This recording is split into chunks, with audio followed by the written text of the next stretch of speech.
si Ginoong Vince Michael Casikin at ako ang inyong magiging guro sa Araling Panlipunan 5.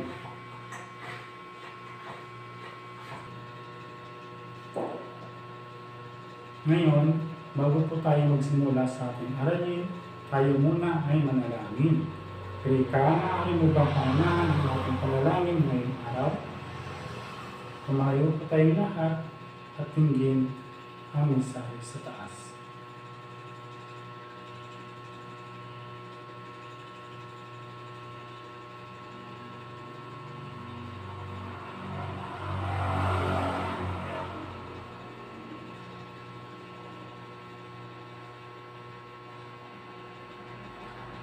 Amen. Magandang umaga, grade 5. Okay. Maaari na kayo po. Ngayon, tignan ninyo ang inyong mga katabi.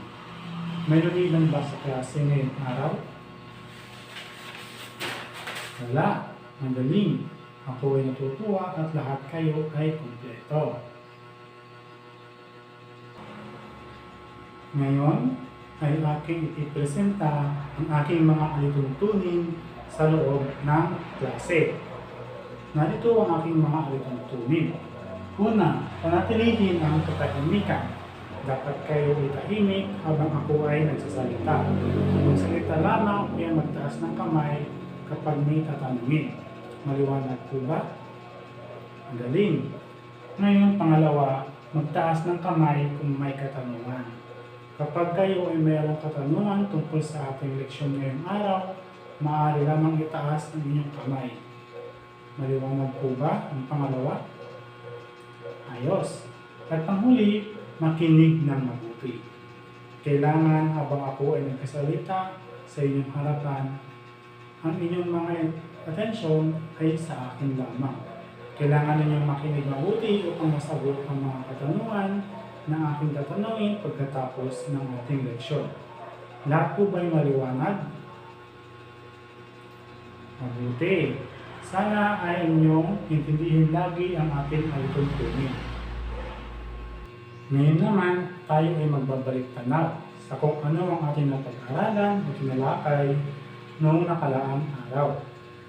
Kahapon ay tinalakay natin ang patungkol sa pamumuhay at teknolohiya ng mga sinaunang Pilipino. Ano nga ulit ang dalawang yugto? Dalawang yugto ng panahon. Maylin? Magaling! Ang dalawang yugto ng panahon ay ang panahon ng bato at panahon ng metal. Ngayon mga bata, bago tayo dumako sa ating bagong paksang tatalakayin, tayo muna ay magkakaroon ng isang maiksing aktibidad.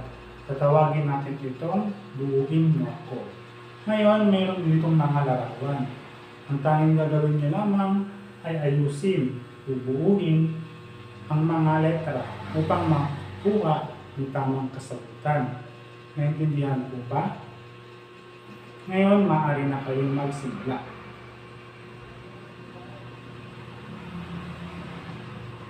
Tapos na po bang lahat? Magaling! Ngayon ay ating sagutin ang unang larawan. Sa tingin ninyo, ano kaya ang tamang pagkakaayos nito? Magaling! Ito ay Maginoo. Paano naman ang pangalawang larawan?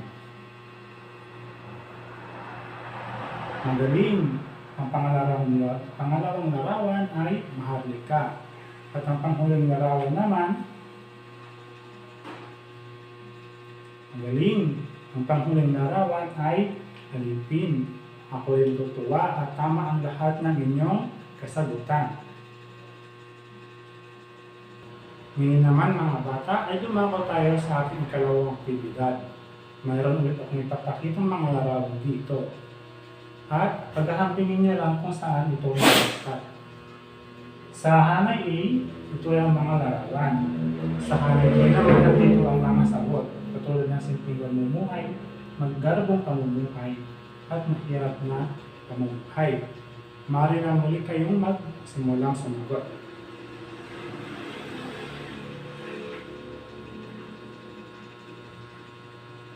Ngayon, tapos na ba ang lahat? Ayos. Ngayon ay atin na sagutin ang katanungan. Ngayon, sa unang larawan, saan dito ang tamang sagot? Magaling. Letrang B, magarapong pamumuhay. Dahil sa larawan ito ay marami silang kinakain. Mahusay. Ngayon, sa pangalawang larawan naman, ang tamang sagot ay letra A. Tama.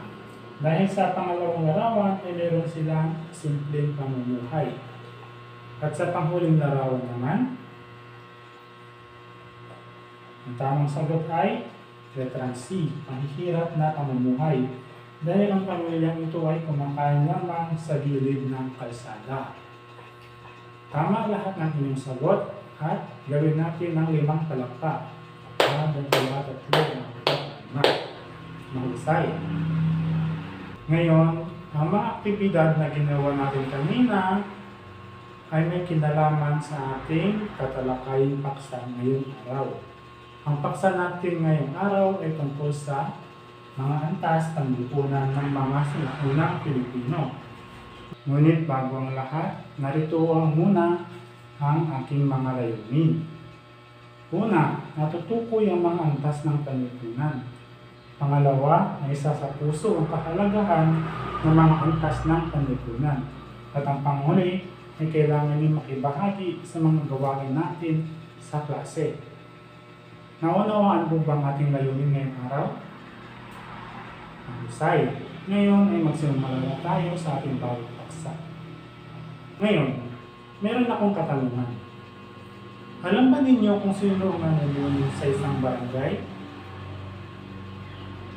Joy? Magaling. Ang namumuno sa isang barangay ay ang tinatawag na kapitan. Noon, bago pa man dumating ang mga Espanyol sa Pilipinas, ay may sarili ng sistema ang panlipunan, pampolitika, at pang-ekonomiya na ang mga Pilipino. At ito ay ang tinatawag na barangay. Naintindihan po ba? Ngayon, may 3 antas dito ng pagpapangkat. Ito yung mga sinaunang tao sa isang lipunang Tagalog at Bisaya. Ang datu, ang Maginoo datu, ang Maharlika at Timawa, at ang Alipin at Oripon. Ngayon, unahin natin ang Maginoo at datu. Ang Maginoo at datu ay ang pinakamataas na antas ng tao sa lipunan ng Tagalog at Bisaya. Naintindihan po ba? Ngayon, dumako tayo sa Maharlika at Timawa. Ito ay tinatawag na bagani dahil sila ay mahuhusay sa digmangan. Tungkulin nito na tulungan ang dato sa pagtatanggol sa kanilang barangay. At ang pangatlo naman ay ang Alipin at Oripon. Ito ang pinakamababa na antas sa isang lipunan noong sinaunang panahon. Naintindihan po ba? Magaling! Ngayon ay dumako naman tayo sa 2 uri ng alipin. Ito ay ang alipin sa Tagalog at alipin naman sa Bisaya. Unahin natin ang mga uri ng alipin sa Tagalog. Una, ito ay ang alipin na mamahay o sila yung nakatira sa sariling bahay. Ito ang mga alipin na mayroong sariling pamamahay. Pangalawa naman, alipin sa gilid o walang sariling bahay. Okay? Ang alipin sa gilid po ay walang sariling bahay. O kaya naman, dyan lamang sila sa paligid ng mga lagi. Ngayon, dumako naman tayo sa uri ng alipin sa Bisaya. Meron tayo dito 3 uri ng alipin. Una ay ang ayugoy. Ito yung pinakamababa na pangkat. Naintindihan po ba? Pangalawa naman ay ang tumarampok. Sila ay naninilbihan ng isang araw sa isang linggo. Ang mga tumarampok ay maaaring trabahador o naninilbihan sa isang bahay ng dato. At ang pangatlo naman ay ang tumataban. Sila naman ay naninilbihan sa dato tuwing may piging o pagtitipon. Ang mga tumataban po ay naninilbihan sa isang dato o sa bahay ng dato kapag may isang piyesta, pagtitipon, o kaya naman piging dahil sila ay nagiging katulong sa isang bahay ng dato. Naintindihan po ba ang ating uri ng alipin? Mayroon tayong uri ng alipin sa Tagalog at uri ng alipin sa Bisaya. Naintindihan po ba? Magaling! Naintindihan po ba ang ating aralin ngayong araw? Magaling! Muli, ano nga ulit ang ating paksa? Rika?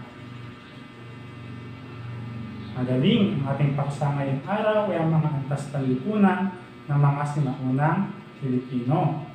Mahusay! Ako ay natutuwa at kayo ay nakikinig ng mabuti sa ating aralin ngayong araw. Ngayon, matapos ang ating aralin, ay dumako na tayo ngayon sa ating isang aktibidad. Ito ay ang ating unang gawain. Hatiin ko kayo ngayon sa dalawang grupo. Handa na ba kayo? Ayos, simulan na natin. Ang panuto ay sagutin lamang ang mga nasa katanungan. Babasahin ko ang tanong. Maaari niyo rin akong sabayan. Una, ano-ano ang tatlong antas o pagpapangkat ng mga sinaunang tao sa lipunang Tagalog at Bisaya? Pangalawa, ano-ano ang dalawang uri ng alipin sa mga Tagalog? At ang pangatlong katanungan, ano-ano ang tatlong uri ng alipin sa mga Bisaya? Ngayon, magsimula na kayong gawin at sagutin ang mga katanungan. Bibigyan ko lamang kayo ng 5 minuto upang sagutin ang katanungan. Maaari na po kayo magsimula. Tapos na ba ang lahat ng grupo? Magaling! Ngayon ay ating sagutin ang mga katanungan. Tignan natin kung nakuha ninyo ang tamang kasagutan. Unang tanong, ano-ano ang tatlong antas o pagpapangkat ng mga sinaunang tao sa lipunang Tagalog at Bisaya? Ano ang kasagutan sa tingin ninyo? Magaling! Ang sagot sa unang tanong ay ang Maginoo at Dato, Maharlika at Timawa, at ang alipin o uripon. Mahusay! Ngayon, dumako tayo sa pangalawa. Ano-ano ang dalawang uri ng alipin sa mga Tagalog? Ano kaya ang inyong kasagutan? Maaari ko bang marinig? Mahusay! Ngayon, dumako tayo sa pangalawang katanungan. Ano-ano ang dalawang uri ng alipin sa mga Tagalog? Maaari ko bang marinig ang inyong mga kasagutan? Mahusay! Ang tamang sagot ay ang alipin na mamahay at alipin sa gigilid. Ngayon, panghuling katanungan. Ano-ano ang tatlong uri ng alipin sa mga Bisaya? Ano sa tingin ninyo? Magaling! Ang tatlong uri ng alipin sa mga Bisaya ay ang ayuoy, tumarampo, at ang tumataban. Mahusay! Lahat ng inyong kasagutan ay tama. Ngayon, muli, ano nga ulit ang tatlong antas ng panlipunan? Irish? Magaling! Ang tatlong uri ng antas ng panlipunan ay ang Maginoo at Dato, Maharlika at Timawa, at ang alipin at uripon. Mahusay! Ngayon naman, para sa inyong pagsusulit, ito ay ang tama o mali. Isulat ang tama kung wasto ang nasa katanungan at mali naman o hindi. Maliwanag po ba? Maaari na kayong magsimula. Bibigyan ko kayo ulit ng 5 minuto upang sagutan ang inyong pagsusulit. Tapos na po ba kayong sumagot? Ayos! Ngayon ay ating namang sagutin ang katanungan kung tama ulit kayo sa inyong mga kasagutan. Unang katanungan, ang Maginoo at Dato ang pinakamababa na antas sa lipunang Tagalog at Bisaya. Tama o mali? Mali! Magaling dahil Ang dato po ay ang pinakamataas at ang pinakamababa naman binabanggit dito ay ang alipin at uripon. Mahusay. Ngayon, pangalawa. Ang alipin at uripon ay bumubuo sa pinakamababang antas ng panlipunan. Tama o mali? Tama. Dahil ang alipin at uripon, sila ang pinakamababa sa antas ng panlipunan. Ngayon, sa pangatlo. Ang maharlika, ang malalayang tao at mga taong lumaya mula sa pagkaalipin. Tama o mali? Tama. Ngayon, pang-apat. Ang alipin sa gilid ay uri ng alipin na nakatira sa sariling bahay. Tama o mali? Mali. Dahil ang alipin sa gilid, sila ay ang mga alipin na walang sariling pamamahay. Ngayon naman, ang panghuli, ang ayuoy ay uri ng alipin na pinakamababang pangkat. Tama. Tama ang lahat ng inyong kasagutan. Ako ay natutuwa at talagang naisa puso ninyo ang ating aralin at talagang nakinig kayo upang masagutan ang mga katanungan o aktibidad sa ating klase ngayong araw. Ngayon, para sa inyong takdang aralin na gagawin sa inyong bahay, ito lamang po. Ipahayag ang inyong reaksyon tungkol sa pagkakaiba ng antas ng lipunan noon at sa ngayong kasalukuyan. Isulat po ito sa isang papel, malinis na papel, at bukas ay babasahin niyo ito sa harapan. Naintindihan po ba ang ating takdang aralin? Magaling! May katanungan po ba sa ating paksang tinalakay ngayong araw? Wala? Mahusay!